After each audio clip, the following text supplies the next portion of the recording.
What is a dash cam? Why would I want one?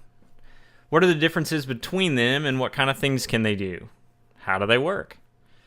Can I use them for security when my car is parked? Kind of like Tesla being in the news lately with Sentry Mode, and how does all that business work?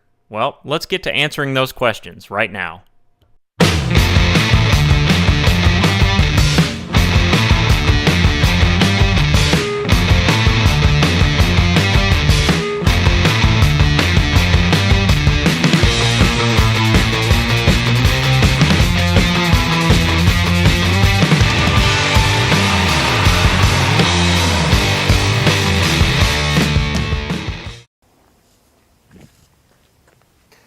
Hey there.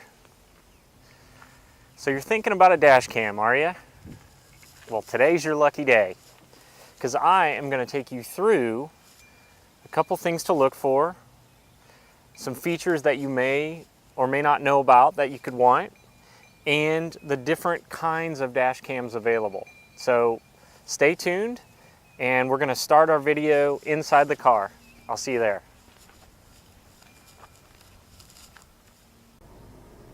All right, first things first. Dash cams come in a couple different shapes and sizes, and the major reason for that is you're either going to have an on-screen display like this one or no screen. This is a size difference. It's a major design factor. So there are a couple different ways to get the video, but the easiest way by far is with a built-in display or screen like you see here. Now this one actually has a front and rear camera, and that's why you see the little split section there in the top left. I don't use the rear camera for the back of the vehicle. I have the rear camera mounted underneath the rear view mirror and pointed at the driver and the window. Now, why would I do that? Well, I would do it for a traffic stop, or just in case I want to record something as a podcaster and use that video. So, first point, dash cams come in a couple different sizes. The major reason for that is for that on-screen display. So you need to decide, first of all, if you want or need that on-screen display. Usually, if you don't get the on-screen display, the dash cam is going to rely on a smartphone to transfer video, and also for aiming purposes to let you kind of see as you set it up where the camera is pointed. Now, most of these dash cams are going to be window mount. Some of them will allow you to mount it on the dash, but not all dashes are flat. So keep that in mind. You've got to have the real estate on a windshield to be able to mount your dash cam. If you've got a smaller car, or you don't have as much window real estate, or you just don't want to use the space, then by all means you might want to look towards one without a display. I've got mine mounted behind the rear view mirror, so literally I can't see it when I'm driving. It's directly behind the mirror.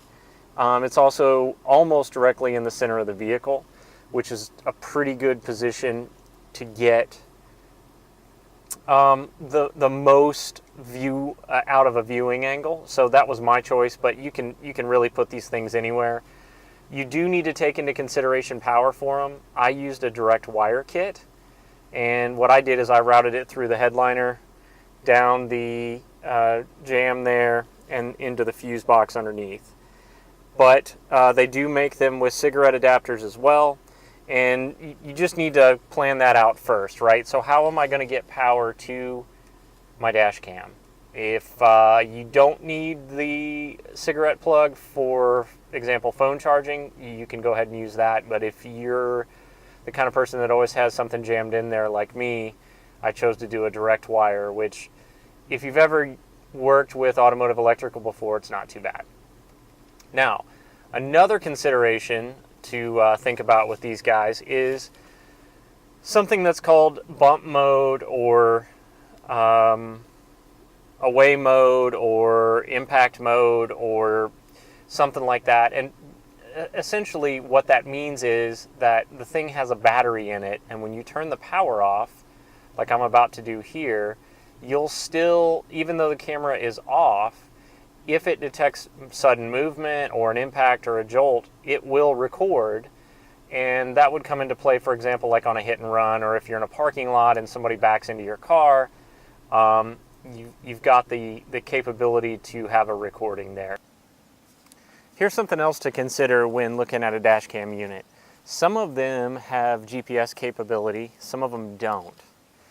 Now, why would you want GPS or the ability to track your location? Well, I can think of a couple reasons.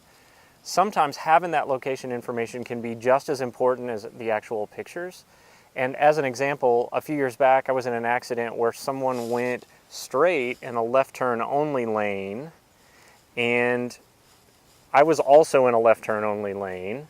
And when I went left, he did not and drove straight into the side of me. He said to the judge that I turned into him and that he was not in a left turn only lane. So with GPS information, I've got the capability to prove where we both were. Now, something else that GPS will usually give you is speed.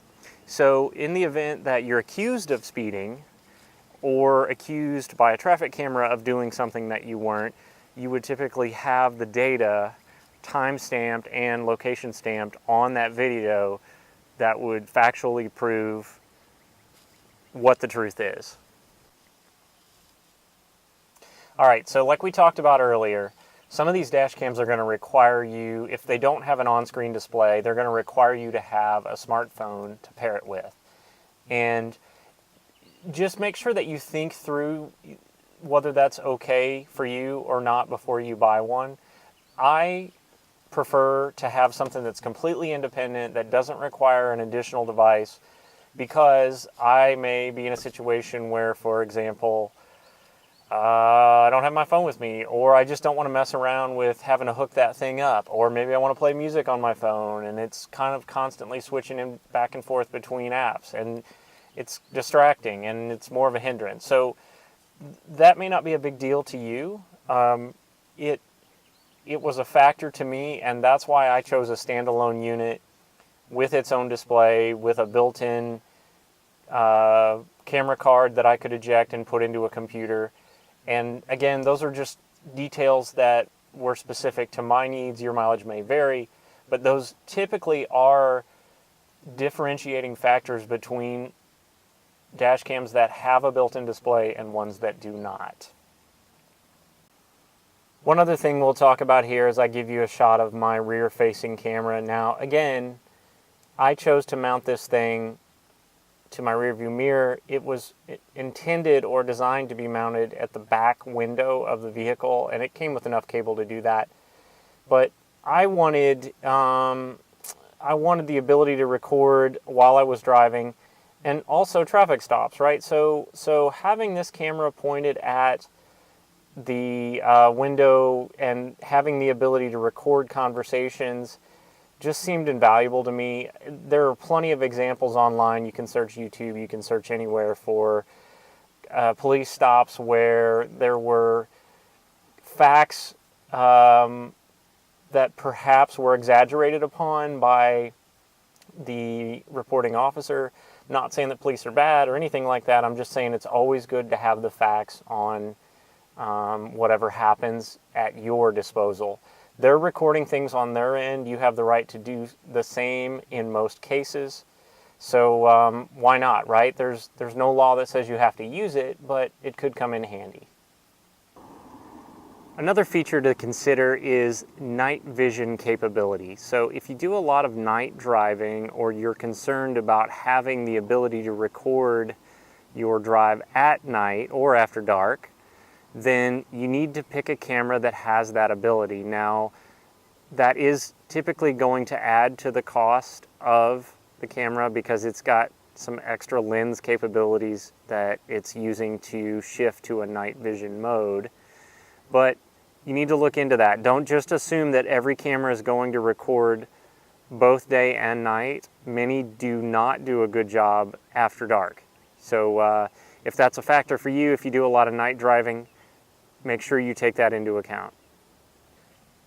This next point kind of goes without saying, but the more I think about it, the more I think it is worth mentioning, and that is resolution. most of what you're going to buy out there today that's relatively new or recently made, they're going to do at least 1080, and that's usually sufficient. But think about something from the perspective of what you see in this shot, and knowing that if you need to zoom a photo and you're not recording in great resolution, you're going to get a really grainy zoom. You know, it's not going to be a lens or an optical zoom like that. It's going to be trying to blow up a photo, so to speak, trying to enlarge something from this zoomed out perspective. And the equivalent to that would be like pinching or zooming in on your smartphone. So generally speaking, the higher the resolution, the better your capabilities would be to zoom in if you need to. I wanted to show you a couple good options for dash cams, and I'm going to try to hit on a couple different styles. So depending on your preference, you might be a good fit for one of these. This first one is called a Garmin Speak Plus. Now, Garmin makes several dash cams. This one is cool for a lot of reasons, but specifically because if you're familiar with the Amazon Alexa series of products, so the Echoes, and anything with Alexa, this has Alexa capability. This particular dash cam does require a smartphone, so you have to pair it with your cell phone in order to get some of the features to work. There is no map display on this particular model. You have to use your phone for that, and a lot of the voice interaction also requires your smartphone to be paired. But if you don't care about that, it's pretty nifty. It will do, as you can see here, turn-by-turn directions vocally, and then you have the option to have those displayed on your smartphone simultaneously. So kind of a nice compact option that also gives you the Alexa control, and it also integrates with several different popular music services. So next up is one that I used in the video, and that's the Rexing. Now the one that I particularly own is the V1 LG, but I've taken you to Rexing's website here to show you they make quite a few. So again, think about the features that you're interested in. You know, whether you want a front and rear camera, wide angle, night vision capability, GPS. Those are some of the things to consider. And then you have the option there to kind of pick based on those requirements. They have a little drop-down menu on their website. You can buy these on Amazon or on Best Buy. We'll put a link to all these cameras that I talked about in the comment section of the video. But just to give you, so here's the V1 LG that I used, and you can see it's got HD in both directions. It's got internal GPS. It does use a TF card, so it uses a memory card to record the media. You can take that card out and pop it into a computer, or you can take the whole dash cam and actually pop that into a computer. And the dash cam or connect it to a computer, I should say, by USB. And the dash cam has some mapping software that it will transfer over to your computer, which is kind of nice if you need to look at travel-specific data such as speed or location. So that's the Rexing V1 LG. This last one I'm going to show you is a very popular one on Amazon, and it shares some features with the Rexing line, specifically the wide-angle 170-degree, the shock sensor, and the loop recording. This one has two things that are different from the other two that we looked at. It has pretty good night vision capability and motion detection. And the format on this one is also different than any of the other ones that we've looked at, in that the design is similar to a point-and-shoot pocket camera, and they've done that on purpose. If you're kind of familiar with how those work, it's a friendly design to you. So this one, if you do a lot of night driving, would probably be the leading option, the leading candidate. And again, we'll put links to all these in the comments, and you can find them on our website at partscounterguru.com. Remember to subscribe if this video was helpful. That helps us make future videos, and if you liked it, give us a thumbs up and please tell a friend. Thanks for watching, everybody.